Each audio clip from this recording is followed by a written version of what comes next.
राधे राधे, जय श्री कृष्णा।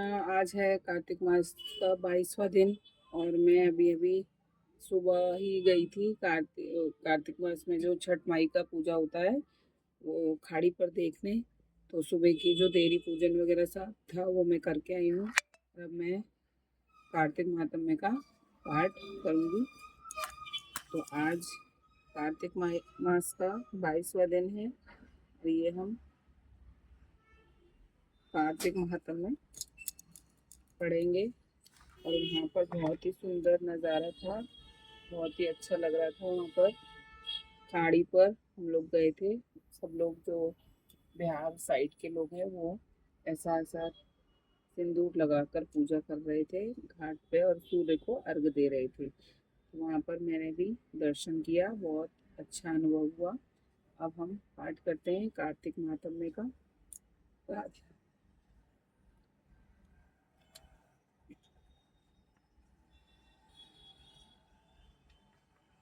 आज हम पढ़ेंगे कार्तिक महात्म्य का 25वां अध्याय।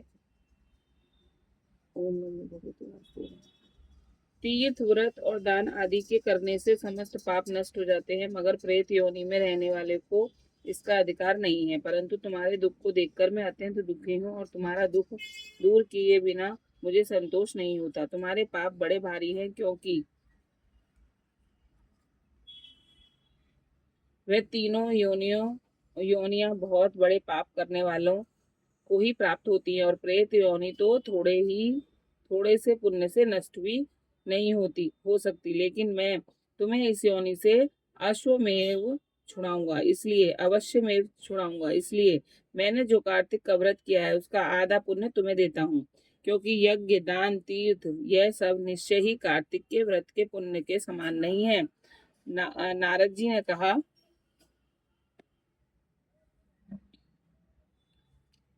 ने कहा हे राजन, इतना कहकर धर्मदत्त ने उसको ओम नमो भगवते वासुदेवाय यह द्वादक्षर मंत्र सुनाया और तुलसी का जल उसके ऊपर छिड़का।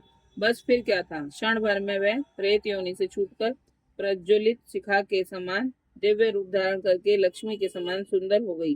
तब वह धर्मदत्त को दंडवत प्रणाम करके प्रसन्नता से गदगद होकर बोली, हे ब्राह्मण, आपके आशीर्वाद से मैं इस घोर नरक से छूट गई हूँ। मुझे पाप सागर में डूबती हुई के लिए आप नौका के समान हैं। नारद जी ने कहा, हे राजन, अभी कलह इस प्रकार कह रही थी कि वहां पर विष्णु गण एक दैदीप्यमान विमान लेकर आए। विमान के द्वार पर अप्सराएं और गण बैठे हुए थे। धर्मदत्त ने उन सबको देखकर दंडवत प्रणाम किया।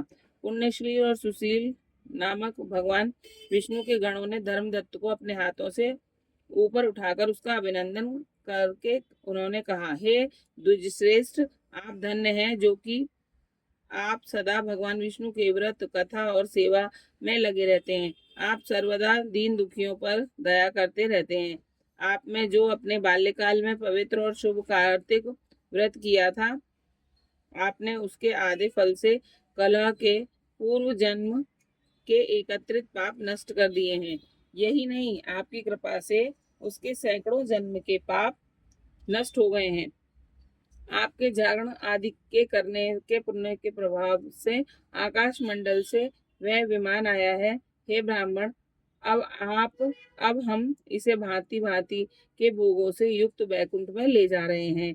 आपके दान पुण्य के प्रभाव से, कार्तिक व्रत या तुलसी पूजा के प्रभाव से यह अब भगवान विष्णु के निकट रहेगी। आप भी इसी जन्म के पश्चात अपनी दोनों स्त्रियों सहित वैकुंठ लोक में भगवान विष्णु के समीप रहोगे और मुक्ति प्राप्त करोगे।